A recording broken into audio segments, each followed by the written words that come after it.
The entrance of Cadillac in Formula 1 has sparked talks about a greater expansion and adding one more team to the grid, as Ben Sulayem and Otmar Szafnauer have opened up about this situation recently. Their stance is very positive when it comes to another competitor joining the grid and the sport returning to the old 24-driver format, but with the increased worries about the diluted prize money as well as the risk-reward situation that is constantly being debated by the F1 and the FOM, could we see this scenario actually take place? One of the most popular stories in the world of Formula 1 is the expansion to 11 teams, which is the first time since Haas entered the sport in 2016. Of course, it's very important to note that there have been vast modifications in Andretti and Cadillac's bid to be allowed to participate in F1 from 2026 onwards, including the leadership being shifted from Michael to his father Mario Andretti, and this is pivotal for what we're going to talk about in this video, the entrance of a 12th team. While many are still having hard thoughts about accepting the fact that we'll have 22 drivers on the grid from 2026 onwards, there are ongoing talks about expanding this number to 24. Otmar Szafnauer, the former team principal of Alpine, has said it himself that he's working with funders and investors to secure a place for a 12th team on the grid. When talking about this to a greater extent, he said, "I've been working with some American funders and some car manufacturers to look at a 12th team for the future. So when they open up the process of adding the 12th team, I hope to be able to put in a robust case to allow the 12th team to go to the people that I have funding it, as well as the manufacturer that I am working with, will be my ultimate goal." Of course, many of you wonder why Szafnauer's statement is relevant in this case and how he is connected to a 12th team when practically he doesn't own anything or is not any high-profile person in the FIA, the F1 or the FOM. But what we've been able to witness with the latest entrance of Cadillac is that when the right people are leading the job, participating in this sport is not something that seems too hard to achieve. Yep, it's still one of the, if not the most elite competitions in the entire world, because we've seen how defensive the F1, FOM and team principals were when it came to Andretti's entrance. But now that the popularity has risen through the roof, there is no question about it. We need to have more teams on the grid. This has been talked about in a positive manner by the most controversial figure in the sport right now, Ben Sulayem, who is dealing with a lot of backlash regarding his latest stance on the drivers swearing politics. But even before Andretti and Cadillac were allowed to enter in F1, Ben's stance was loud and clear. There is room for 12 teams, and as long as I'm the president of the governing body, we are going to push for it as much as we can. Now that 50% of his wishes have come true with Cadillac, Sulayem has turned to a different market to seek competitors in the sport, China. The engineering revolution in China has turned the heads of many markets in the world, and especially the European ones. The car manufacturing has been quite decent, and there is significant potential that they could be participating in the Formula 1 world if they were to put the wishes and the funding in it. And I doubt that they would need a lot of persuasion from the FIA, because if you think about it, there is one Chinese driver that has experience in the sport, and that is Zhou.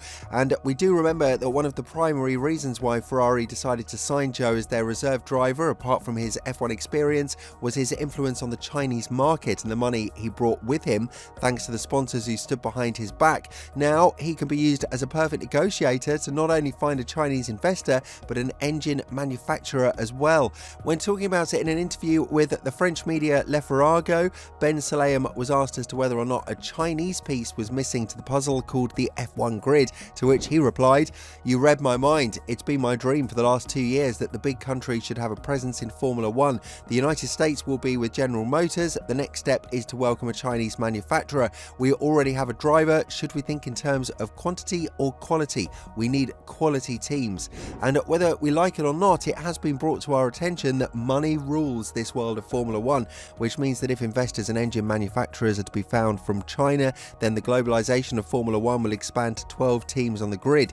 Yep, it's still a far-fetched idea and something that of course needs to go through F1 and the FOM as a final approval stamp, but given the latest economic beef that's been going on between China and the rest of the world, I highly doubt that the parties involved will be interested in having a competitor from this Asian country. But the facts remain facts, and they state that there are tons of Chinese car manufacturers who could push for an F1 entrance. So if we're to start with the most obvious one, that would be Geely. The company was founded back in 1986 and is owned by Li Shifu, a multi-billionaire from China, as the most recognisable thing that Geely is known for is having stakes in Mercedes-Benz, Aston Martin, Volvo and Lotus. This means that we're not talking about a manufacturer who has no experience whatsoever in producing engines. Quite the contrary, they might be the best fit for the 12th team, apart from all the other Asian parties that are interested, such as Hyundai. What adds to the case of Geely is the positive opinion that Zhou has with the company, as the Chinese driver stated publicly that he enjoys close ties with this car manufacturer and added that Geely could be the bridge to the world of Formula One. Of course, it's kind of strange as to why China hasn't been more present on the Formula One market when they have one of the most legendary circuits in the world, and the entrance of the first Chinese driver came in 2022. But nevertheless, the future is now, and we are looking at a very interesting idea of having 12 teams competing on the grid as early as the newly regulated era. When talking about the 12th team on the grid and his influence on it, Zhou went on to say, "All I can say is that, for myself personally, I've been already working together with Geely Group. I've been an ambassador for their cars. Zeekr is from their group, so I am very close with them. Of course, they still have a high interest in motorsport, in Formula One in general. I think where I'm heading, they will try to help me on that side, which is nice to have. But then, knowing they have a good connection with Alpine, it's not really making my decision more where I'm going to be heading off, but that is what they are doing with their own road cars. For sure, they have interest in the sport of Formula One, and I think especially they want to definitely come back to Formula One, but which way, we need to see. Nothing more to add." A massive problem here, as I mentioned earlier in the video, would be the reaction from the F1 and the FOM, because if you think about it, the dilution fund would be a massive problem, and we are yet to see the amount of money that they're going to seek in order to compensate for the entrance of a new 12th team. I doubt that this is going to be a problem for the Chinese team, given the interest in the competition and their strong fundings, but nevertheless, it goes to show that the stance of the FOM and F1 is loud and clear. We need engine manufacturers, especially now that Renault has dropped off the engine program. But even Ben Sulayem knows that this time the most important thing is to add value to the sport and not just add teams for the money, which is why he expressed that quality matters more to him than quantity. The general feeling is that whenever a new team enters the sport, it's a good thing because they are bringing more revenue, more fans, and of course opening 2 more spots for F1 drivers who haven't been able to prove themselves in other categories. But as we'd seen with the rest of the newcomers, the situation isn't all that great, and with Haas yet to prove that they can fight for podiums and for race wins, as they are nearing the 10-year anniversary of their entrance into the sport, fears that new teams would add nothing more than 2 backmarker cars on the grid are also realistic ones. With all this in mind, do you think that the world of Formula One will see a 12th team on the grid? And if so, do you think that it would be Zhou, the driver, who we'd have to thank regarding this scenario becoming a reality?